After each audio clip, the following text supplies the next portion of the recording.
This video is going to be a film study look at how Jared Goff and Ben Johnson kind of came up with answers for some of the high-pressure stick blitz zero looks that Brian Flores and the Vikings defense throw out there. Of course, Goff was 22 of 25, 280 yards passing, 2 touchdowns. I will do a more full-length film study on Jared Goff Monday evening, perhaps post it on my Patreon initially for those of you that support. Thank you. But he is now 76 of 91 passing in the last 4 games. I double-checked those numbers from last night in the reaction video. Pretty incredible. 83%, I think 83.2% completion percentage. He was able to make significant plays down the field against some of these high-pressure looks that Flores and the Vikings shown. It's not about saying that he took advantage of them or whatever. They had great answers built in. And Ben Johnson and Jared Goff were able to get into the correct look. I think at times they did have their finger to the pulse of the Vikings defense, basically able to anticipate whether guys were going to drop out in coverage or actually blitz. We're going to take a look at 6 plays here, specifically from the second and third quarter where the Lions offense has really caught fire and hit a gear that the Vikings were unable to keep up with. So this first one is going to be versus sticks blitz zero. It's a 2nd and 11. They're down 10-7 at this point, and Goff has done a great job, if you ask me, of bringing in an extra player for the protection scheme. So you can see that there's a safety set up off the left-hand side of the offensive line where the running back is. Van Ginkel is the right side outside linebacker, edge defender. Goff brings Tim Patrick in motion, and both Patrick and Montgomery flow to the side of the OLB. Smart usage. You wouldn't trust Tim Patrick by himself, nor would you trust David Montgomery by himself. Effort standpoint, they would give you everything they got. But one-on-one, either of those guys against Van Ginkel, probably not a good idea, especially with how well he's playing this year. Well, how about 2-on-1? That's what you end up getting, number 1. And it's enough to hold everybody and give Goff just enough time to get this football off. Pace has tried to slip through the B-gap in a kind of unique manner. I want to illustrate that a little bit. I believe that this defensive tackle is just bait here. Perhaps he's also responding to the full slide protection by the offensive line. So everybody's kicking this way for the Lions. Watch what Pace does along with the other inside linebacker, 54. Pace is going to loop around, and then he's going to go through B-gap, which is also where it looks like this defensive tackle is stunting. Perhaps it was unintentional, but credit to Sewell for adjusting. He makes contact with the defensive tackle first, and then sees Pace stunting through. Basically, you have 2 players for the Vikings in the same gap, and Sewell is able to get a hand on him. Some would say, well, that's a hold. He just basically pushes him down, lets Goff get the throw off. Beautiful play. We'll go back to the all-22 real quick. Again, it's a 2nd and 11 at this point. At the time of the snap, it's 10-7 Vikings. They got stops on the first 3 possessions. The motion from a 2-by-2 set, you can see what's happened. When I call it stick split zero, what I'm referring to is these guys lining up at the yard to gain in terms of 2nd and 11, or in some cases up to the top side, a little bit in front of it. And St. Brown's route is going to go inside of the second defender from the sideline up there. I think it's 44, but I could be wrong. And for whatever reason, Bynum has reacted. Look, this is what they're taught to do. He's reacted to Goff looking to the side.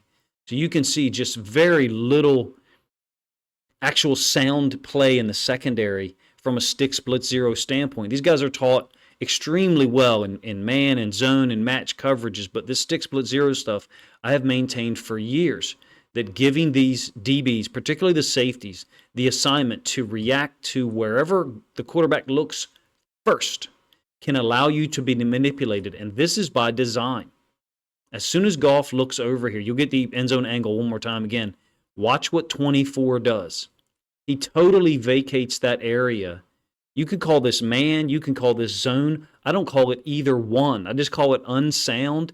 And for me, it's a little bit refreshing to see teams come up with actual answers that utilize the techniques the defensive players are being taught against them. Goff looking here, and watch Bynum's reaction to that. It's not saying that Bynum's going to stop St. Brown anyway. St. Brown's running up the seam. He's probably still going to be open, but the point, he was absolutely wide open because of the design of the play and Jared Goff using his face mask, his quote eyes, to pull that defender away from the actual intention of the play, the point of attack, which was St. Brown up the seam. That one put the lines up, I think, 14-10. This is 6 possessions, so this is later in the second quarter.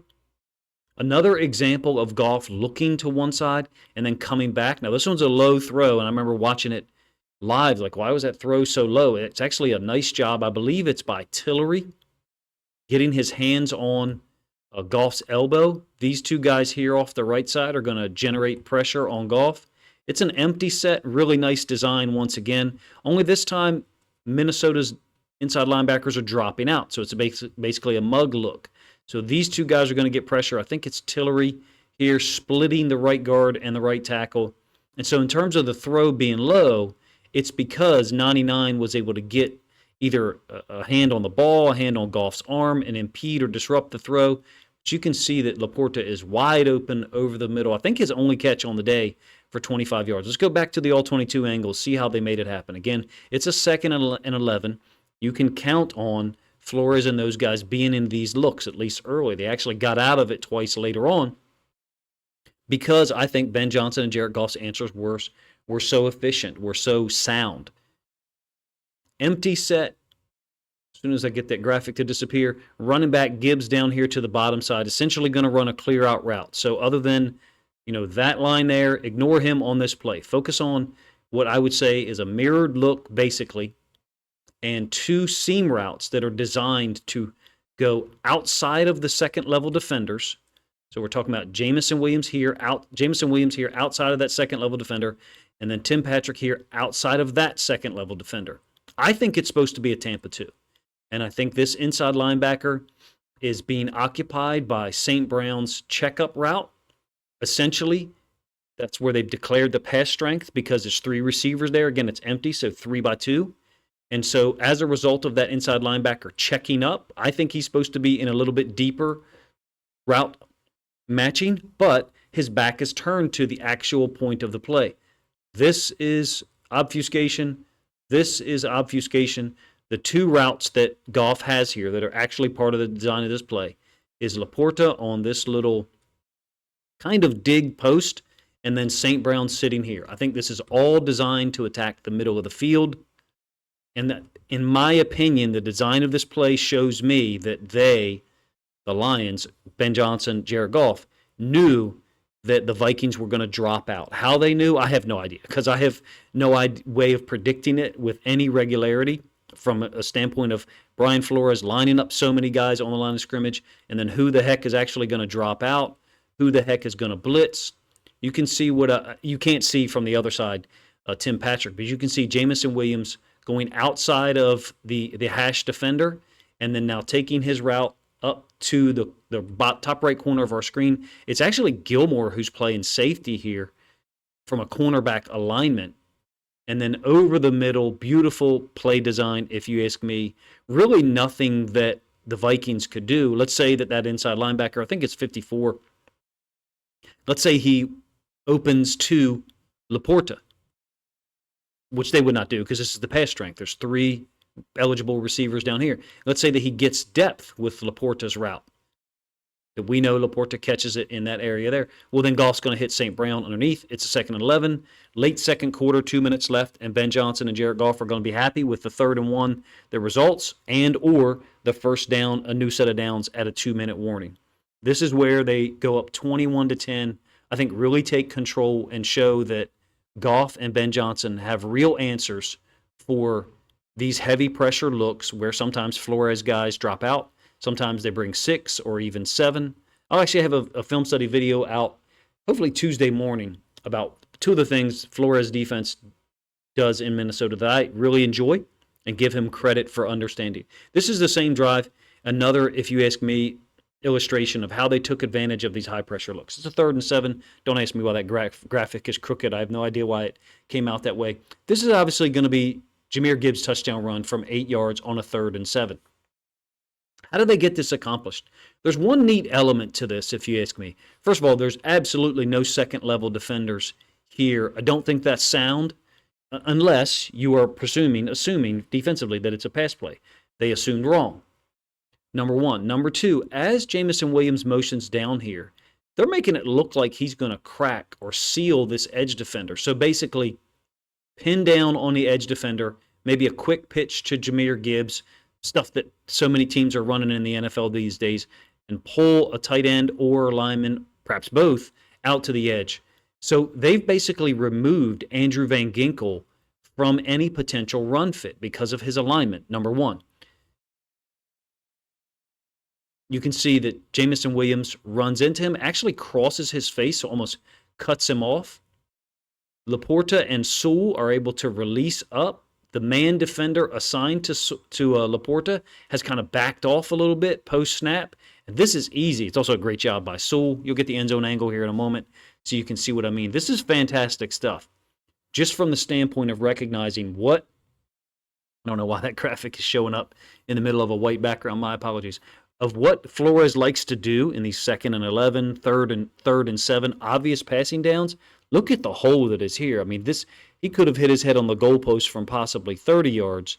Sewell works up there to the second level to ensure that Gibbs gets in. This is brilliant stuff. Kind of dereliction of duty a little bit, if you ask me, by Minnesota, not recognizing that Ben Johnson will run the ball on 3rd and 7. Moving forward to the third quarter, the Khalif Raymond possession, in some ways, if you ask me, he's going to be down here to the bottom side of the screen, matched up against Gilmore. I think he's got 3 wins against Gilmore on 3 snaps in this game. And man, this Vikings team, and just from the film that I've watched, it was confirmed for me. They played more zone than I would have anticipated. Goff knows where he's going with the football here, in my opinion. This is a 3rd and 9, important throw, middle of the third quarter. Why is it so important? Well, their 21-10 lead at halftime has turned into a 21-17 lead. Minnesota's able to go down and get the score. The 25-yard touchdown to Justin Jefferson on a 3rd and 8 matched up against Amik Robertson. If you don't get this first down, well, maybe Dan Campbell goes for it, but if you don't get this first down and you have to punt, the Vikings are surging at that point. It's 21-17 at home. I think this was an important play.